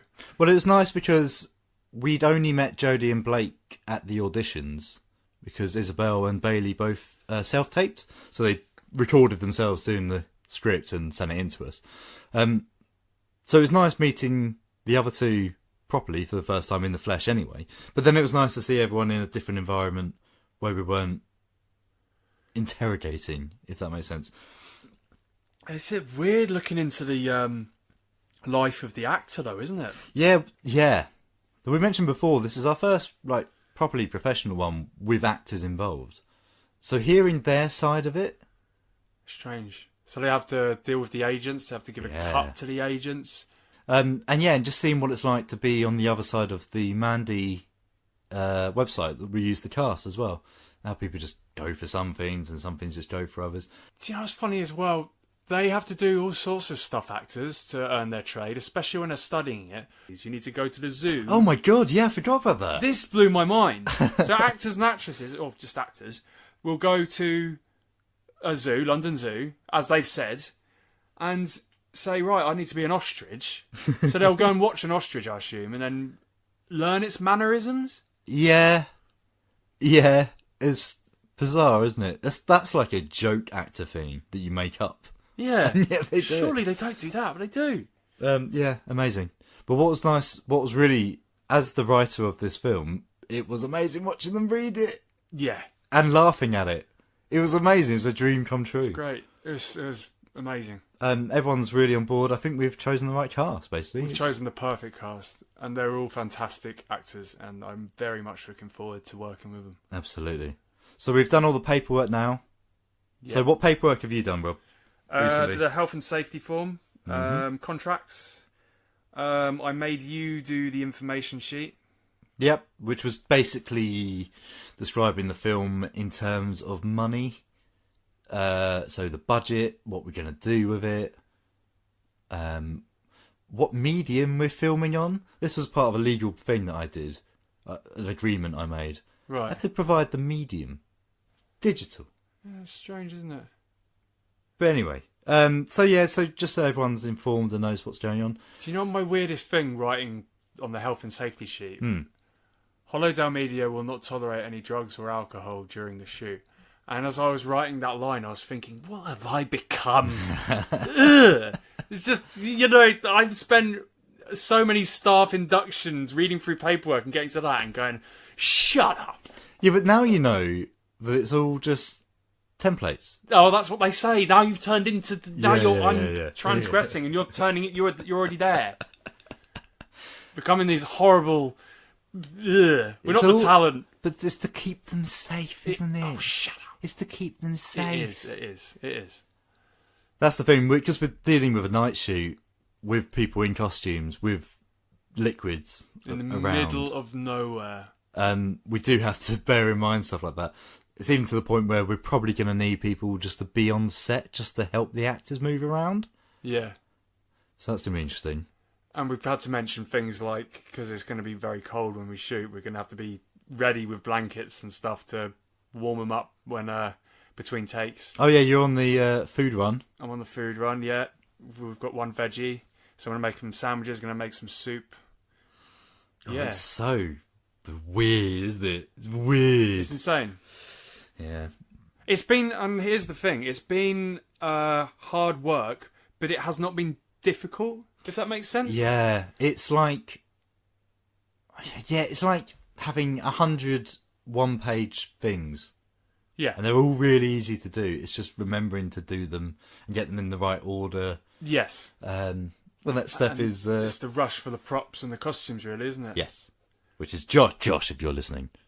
Hurry up. We really need that really done, like, soon. Yeah, so Josh, can you please just hurry up? Can you sort it out, Josh? You're going to have to halt all your other projects, please. I realise you're on holiday, but just can you get it done? You're going to have to do it. Otherwise, we're going to have to terminate your contract. We're going to... With immediate effect. We're going to make a contract, make you sign it, and then terminate it. Yeah. Because, yeah. To link us back into Valentine's Day, because we've gone a bit off track, I think. What's nice, this film is essentially two couples. Yeah. So what was also quite interesting is getting people to having done it all in our heads, to actually get people sat next to each other and going, yeah, they'll work. Yes. And seeing some of the chemistry there as well. And we had to do things like making sure the siblings looked a bit alike, but there was a... I think we nailed that, although we might have to swap the ages round. Yeah. I think the character of Rachel was supposed to be younger, but I think actually she should be older. Yeah. With her upstart younger brother. Small things like that, just from the actors when they're actually talking. Yeah, the couples have to be believable. I mean, it's not one like a more far-fetched romantic comedy when you've got two completely mismatched people who fall in love. I mean, it's not to say we're doing a romantic comedy, but it's having people matched up. Yes, exactly, yes, true. But anyway, yeah, it's going well. Come back in 2 weeks when it's not and we're panicking. Yeah, because we have a month before we shoot. Oh my God, we do. We have a month. So, yeah. Adam's Film Reviews, Velvet Buzzsaw 2019. Critique is so limiting and emotionally draining. I'm hoping you find something to explain what's happening. Which one's better, 1 or 2? Better, worse, no different. No different. I'm quite curious to know what you think. I think sober hasn't been good for him. Pierce was in the full bloom of alcoholism here. Exactly. Never should have quit drinking. No originality. No courage. My opinion. I can't save you. I found something. Who did these? They're mesmeric. Guy upstairs, he died. And you just took them? He had no family or friends. I can make you rich. It's brilliant. Demand has people ready to kill. Have you ever heard of an artist named Ventral Deals? No, not in our records, and we have everyone. The artist used blood to create the reddish black. You ever notice anything about this painting? You look at it long enough, it moves. Written and directed by Dan Gilroy, Velvet Buzzsaw is the latest watercolour film from Netflix. Inspired by the director's experience of wandering around contemporary art galleries with no other visitor in sight, Velvet Buzzsaw explores how an artist's soul is weaved in with their creations, how what they produce is far more than any cheap commodity that can be bought and sold. At least, that's the theory. Set in modern-day Los Angeles, Velvet Buzzsaw introduces us to a number of characters living and working in the art world. At the centre of this is art critic Morph, played by Jake Gyllenhaal, who has begun a relationship with struggling gallery intern Josephina, played by Zora Ashton. Caught in the crosshairs of her contemptuous boss, now bear with me here, Rodoro, played by Rene Rosso, Josephina is in real trouble. That is, until she chanced on the body of an elderly resident in her apartment block. The man, Velvet Jigsaw, was an artist who never showed his work to the light of day. Leaving an instruction to destroy his art on the event of his death, Josephina is quick to lay claim to the paintings in his home. The paintings reveal a troubled childhood and struggle with mental illness, and range from bizarre to, frankly, pretty horrific. When Josephine begins to share these pictures around, they're quick to gain attention, and the money follows pretty quickly afterwards. Not willing to miss an opportunity, Rodoro offers a partnership with Josephine, and in no time at all these paintings are a sensation. But are those profiting from the old man's work destined to live happily ever after, or do they have a more sinister fate? In a tale familiar to anyone who's been up at 2 a.m. reading about the curse of the crying boy painting, Velvet Buzzsaw shows us what happens to those with more greed than sense. In no time at all, art dealers, critics, artists, they all become victims of these paintings, each one becoming a victim of the art they hate the most. But apart from the arm one, I'm not really sure what that was about. Velvet Buzzsaw has had a lot of grief from audience and critics alike.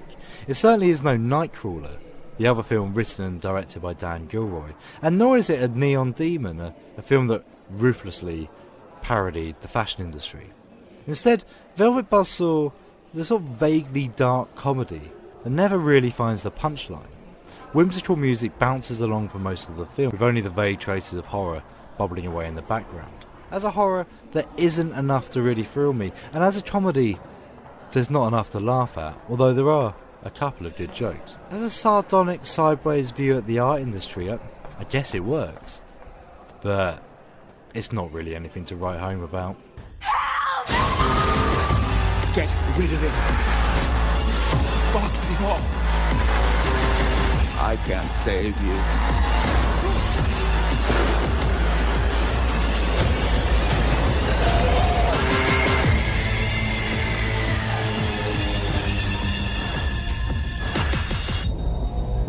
People thought she was part of an exhibit. We're trending on Instagram. It's a major hit.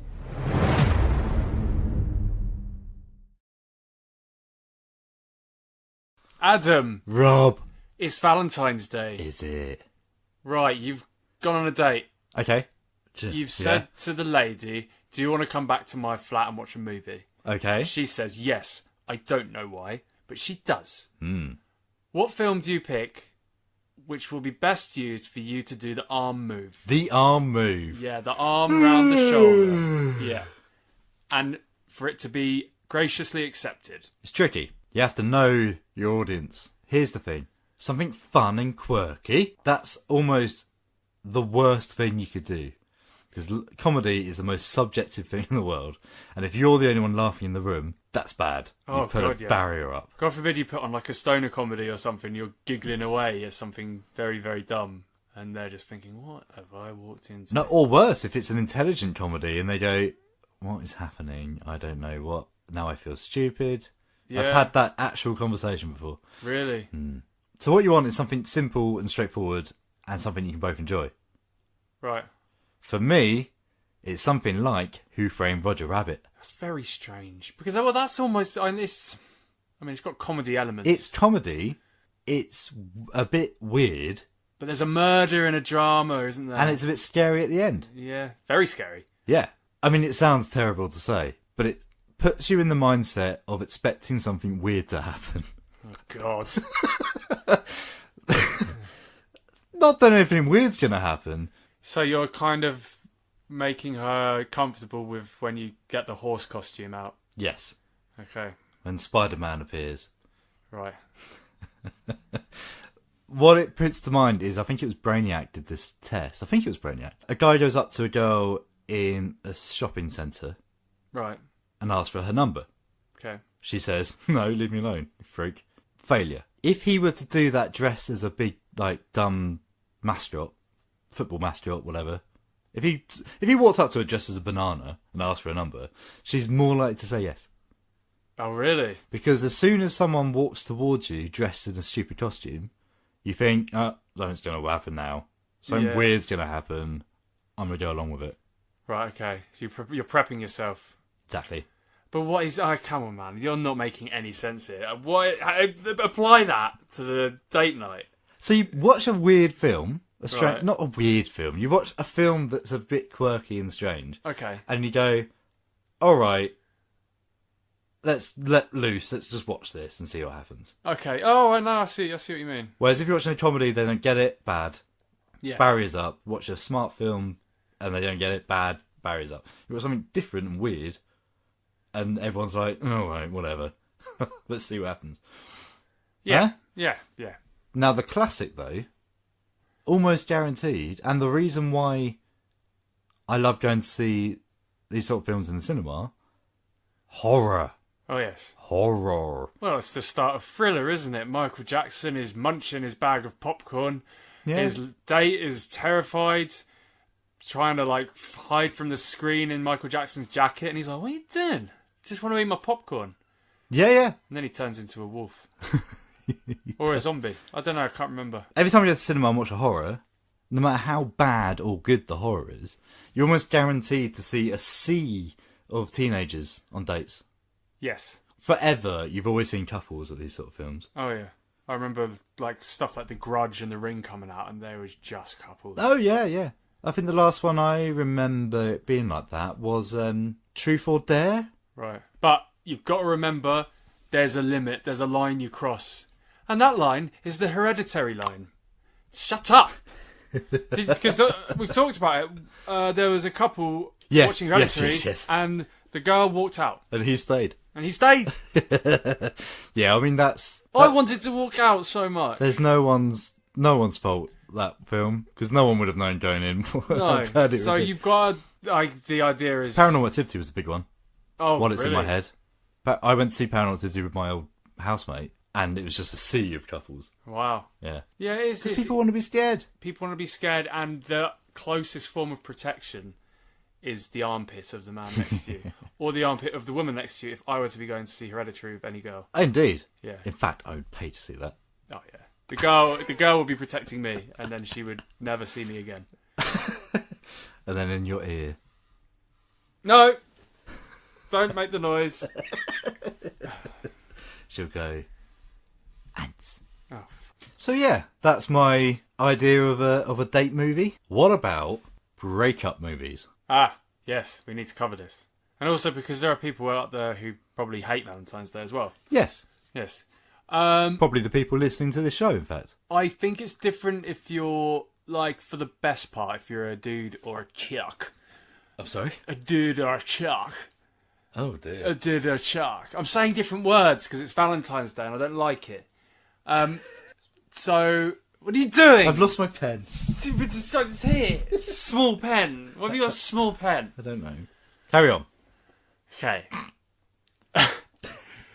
If you're a guy, yes. From my experience, you want to be watching something where it's about male friendships and not romance. So something maybe a bit Trainspotting-y, maybe Stand By Me. You've got four friends looking for a dead body. Mm-hmm. They'll talk about girls they fancy, but ultimately they're on a quest together. They want to succeed. You want to find a bromance, so you don't think about women at all. So there's nothing to remind you of the absolute agony that you're going through. Okay. Yeah. All right. I can see that. I imagine if you're a girl, like obviously it's quite a stereotype for a girl to get a big tub of ice cream, watch Sex in the City. So they want consolation instead.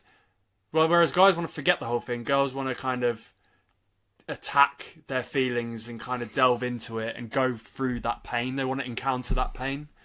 So they'll be watching... Very stereotypical, yeah. Well, I'm talking about the stereotype. Okay. I don't know. Maybe, because there's not enough films where a group of girls go hunting for a dead body. I mean, maybe... that would be... Maybe that's what we need to make, a breakup film for a woman that isn't like Sex in the City, where four girls are out camping and get attacked by a demon. Or... I mean, they exist. Yeah, but they're pornos. Okay. Oh, yeah. Yeah, you're right. Because surely girls are going to want to think, well, I don't want to think about men, screw them, I've just had an awful breakup, I just want... No, but, yeah, I mean, it's also the stereotype, but There are people I know who would break up with their boyfriend and then go and watch The Notebook 15 times. Oh, God, I couldn't think of anything worse. Yeah. The Notebook. But that's... So they're just trying to imagine themselves with Ryan Gosling? I don't know, but that's someone I know has done that. Also, fall back on things like Friends as well. But it's just the same thing. It's going into your comfort zone, isn't it? Yeah, but there's an encounter with pain, because there's so many Friends episodes where Ross has screwed Rachel over, they're on a break, Rachel's being dumped for the umpteenth time. It's someone else's problem though, isn't it? Yeah. When you're watching other people's... Yes, that's true. Someone else's misery. Yeah. I had a breakup when I was teenage, and I went and watched Eternal Sunshine of the Spotless Mind. Right. And that is both the worst idea and the best. There's a lot of darkness in that film. Well, it's essentially a relationship breaks down and he pays to have her memories erased from his head because it's too painful to carry on. But then during the process realises that he wants those memories still. And it ends on a sort of hopeful thing. So it's quite hard to watch and quite easy to see yourself in it. But then at the end there's a bit of hope. Yeah, it's a funny one. Yeah. No, I've always, when I've been dumped in the past in my teenage years, I always just sought the comfort of Friends. I said, let's go, I'd probably cry, and then they take me on the walk, give me some... Find a dead body. Illegally bought Stella, and then find a corpse in the woods. And then those nasty boys from a couple of years up in high school came and attack us. But one of us has a gun. So... Oh my God. So, I can't remember. And then a clown comes out of the storm drain. Yes. It's just a nightmare. Those teenage years are hard work. Yeah. I think I just watched Star Trek The Next Generation last time I had a proper big breakup. Well, that's a bunch of important men going to do a mission. There's women too. There's a counsellor who eats chocolate and cries a bit. It's so bad. Next Generation's so bad at representation. She was a lady, so she liked chocolate. Yeah, dearie me. Yeah. So that's what you got to do. I suppose Red Dwarf is also equally good for breakup watching. Bunch of dudes chilling out in space. So are you saying that after a relationship, you just don't want to acknowledge the female for a time species? Maybe. Or maybe not. I don't know. It's been a while. I think I just played video games last time and didn't live in the real world. There's the key. Turn it off. Just turn it off. Like a light switch. You have one message. Message 1. Sarah Jessica Parker here. Just swinging around on the broomstick, looking for Mr. Big. He's gone missing again. I think I turned him into a frog. Oh well, he's off to meet my old mates in New York. Yeah, gonna eat some cake and drink some coffee. It's lovely. Anyway, have a lovely Valentine's Day and say hello to Anne Hathaway, who's turning into a witch as well. Hopefully, some of you out there would have taken advantage of the Notting Hill 20th anniversary release at Cineworld tonight. I mean, it's always good seeing those sort of films on the big screen, because I think most people probably saw it on video. Yeah, I haven't seen it. You haven't seen Notting Hill? Why would I? Because it's got Bernard Black in it. Yeah, but come on. I didn't know who he was at the time. I was too busy watching dinosaurs and sharks. You know now. I know now. But it's too late. I don't care. Oh, that Alita film's been out for a while now. Yes. I don't like her eyes. What's wrong with her eyes? They're too big. There's no need. Isn't that the point? Make them orange instead. Make them have something else. Give her free, normal eyes. Free human eyes. But you see, isn't she supposed to be like a pleasure robot? Wouldn't they make eyes bigger on a pleasure robot? No! Because people find big eyes attractive. Why? Not that big. She looks like a freaking moth. But it's in the future. It's in the future where people have got more mad. No! Maybe a specific fetish. I don't know. I'm not kink shaming. People can like big, ginormous you know, eyes, but they don't need it for the whole film for her to be in it. Do you know, there's a whole thing about this, that babies' heads are getting bigger and women's hips are getting smaller. Really? Yeah, because people find big eyes attractive. No, they don't! Therefore, their children are evolving. Huge eyes. Well, that's the thing. In 100 years' time, maybe they will have huge eyes. Yeah. Children of men time. People don't find hips attractive. No, but yeah, this is weird. But apparently hips are getting smaller, babies' heads are getting bigger. Isn't that making the birthing process infinitely harder? Yes. They're not doing it deliberately. It's because people's attractions mean, eventually... Wow. We're basically getting the punishment for what we've done to dogs. Yeah. So the dogs are playing the long game. Yeah, we'll take the flat noses and have breathing problems for now, but just wait until you can't give birth and the head gets stuck. Yeah, children of men. That's what happens in Children of Men. Yeah. Anyway, Child's Play trailer. What do you think? I don't know. There's glimpses and there's obviously shocking things happen, but shocking things happen in horror movies. There was some imagery I liked. I liked the Christmas lights wrapped up on the guy on the roof, even though I didn't really know what was going on. You've seen Child's Play 1, haven't you? The Yes. original. Yeah. I love Child's Play, the classic series, because it's fun. Yeah. It's funny. It's a Yeah. bit weird. It's a bit crazy, but it's generally quite funny. Are you worried that looks a bit serious? Yeah.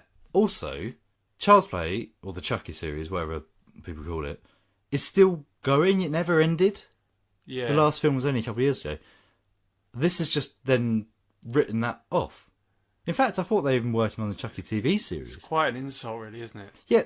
Also, the writer of the whole thing never changed. No. The actors, the Brad Dourif, who played Chucky, never changed. But didn't we look into, the director wasn't very impressed with how Chucky looked? I don't know, the new one? Oh, he's not happy about terrible. it at all. He doesn't recognise him. That's what he said famously. Oh. The Chucky in the new one's a robot that goes mad. Yeah, that eye roll. Yeah, the saving grace from the trailer is the fact that Aubrey Plaza's in it, so we all know she's a brilliantly funny woman, but she didn't look funny in the trailer, she looked terrified. I really hope it goes the way of RoboCop. Rubbish and forgotten. Yeah, forgotten. Completely forgotten. No one talks about it ever again. Exactly.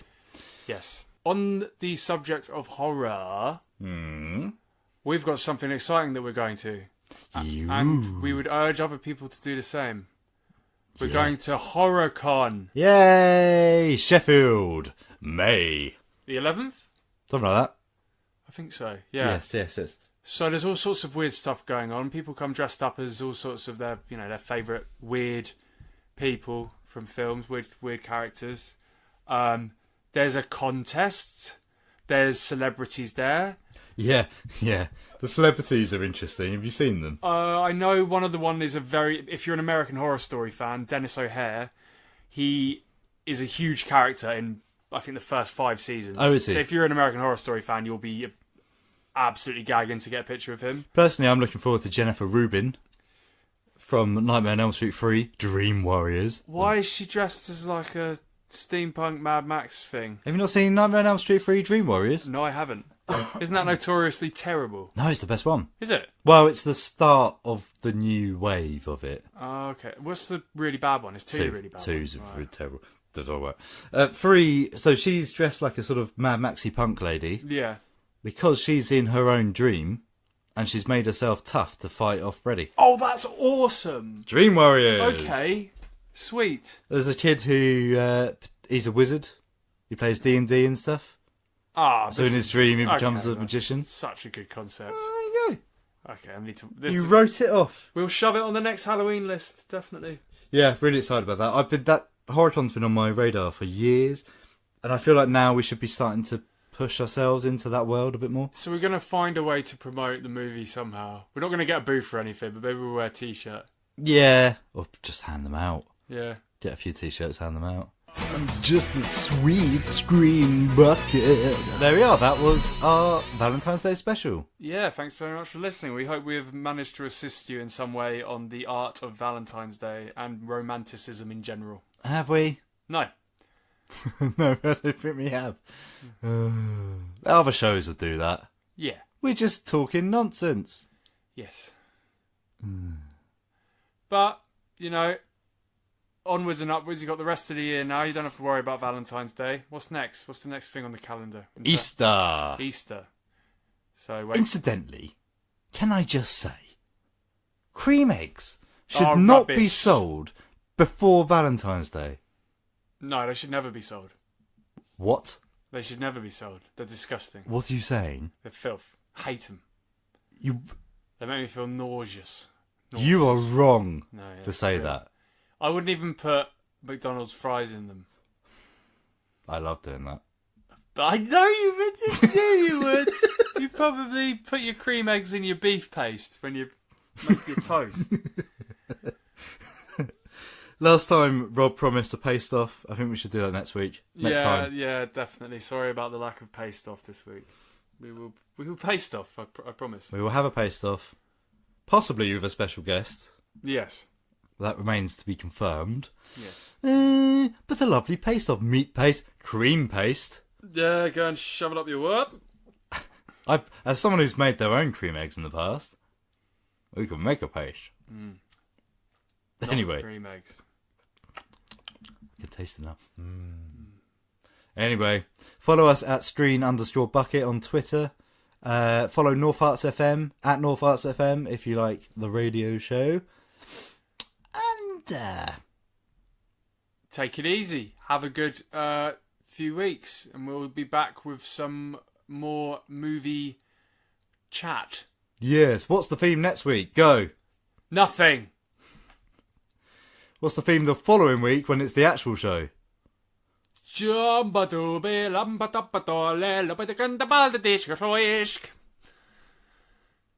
Movie making. No.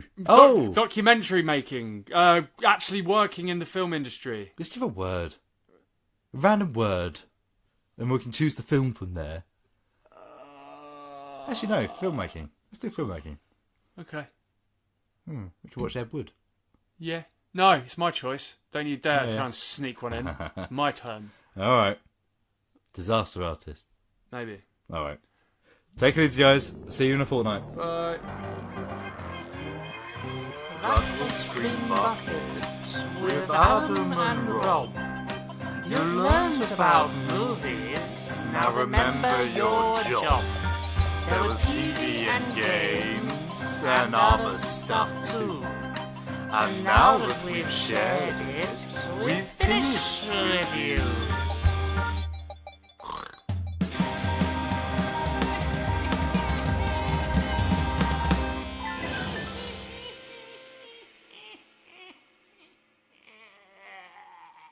Let's tell a joke. Tell me a romantic joke. Let's put you on the spot. You know the first word, the only word that came into my head then, and it's just stayed there. Yeah. Come.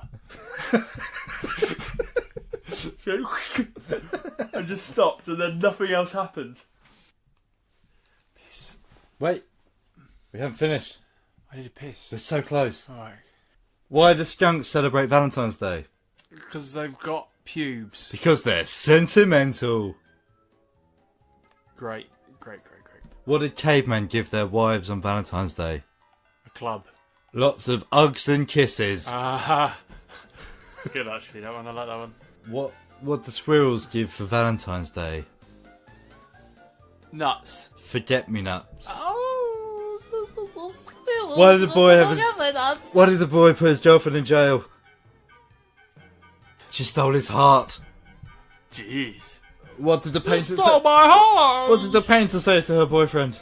I must have painted you like one of my flinch goons. I love you with all of my art. Stop it! I can't be your Valentine for medical reasons. Really? Yeah, you make me sick! That's the actual joke. That's fantastic. What does that mean? Lovesick. Surely. Yeah. Brilliant. What did one boat say to the other? Are you up for a little romance? Enough. Relieve me. Do you have a date for Valentine's Day? I need to go for a wee and you're telling me rubbish joke. Yes, it's February the 14th. Shut up. What do you say to your single friends on Valentine's Day? Happy Independence Day! Come back!